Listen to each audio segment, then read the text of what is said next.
على مدار أكثر من 28 سنة كانت العائلات والأسر المصرية تنتظر بالموعد برنامج اسمه العلم والإيمان. والحقيقة أنه ما كانش في مصر بس، كان في كتير من البلدان العربية كانت الأسر أيضا تجلس نفس الجلسة عشان تسمع دكتور مصطفى محمود وهو بيوريها أشياء في العلم وفي الكون وفي ملكوت الله بطريقة مختلفة. دكتور مصطفى محمود ما تقدرش توصفه، هل هو الطبيب؟ هل هو الكاتب؟ هل هو المفكر؟ هل هو المتصوف؟ هل هو الفنان؟ هل هو الصحفي؟ كان توليفة مختلفة.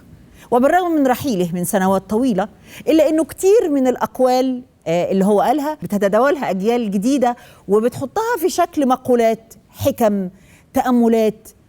ما زال ذكر وسيلة الدكتور مصطفى محمود بالرغم من رحيله متواصل، سواء في الأقوال اللي قالها أو في الأداء الخيري لجمعيته المستمر بصيت طيب جدا حتى هذه اللحظة. دكتور مصطفى محمود في حياته مر بتناقضات كتيرة جدا، من أقصى اليمين إلى أقصى اليسار. هتلاقي فيه جدل في حياته وفي نفسه.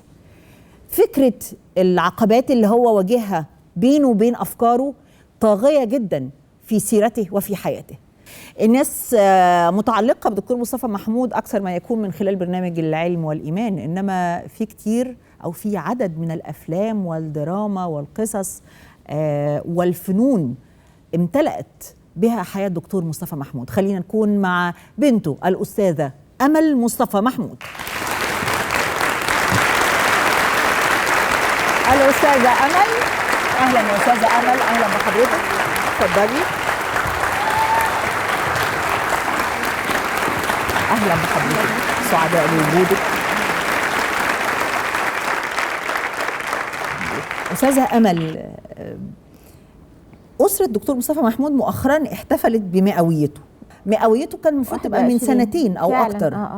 إيه سبب تأجيل الحديث عن مئوية مصطفى محمود؟ كان في الفترة دي كان كورونا، ما كانش فيه احتفالات وما كانش فيه اجتماعات بالنسبة لأي حد. كنا خايفين من العدوى، والناس كلها كانت بتخاف تبقى. ده كان في 2021 بالظبط، من سنتين تقريبا يعني.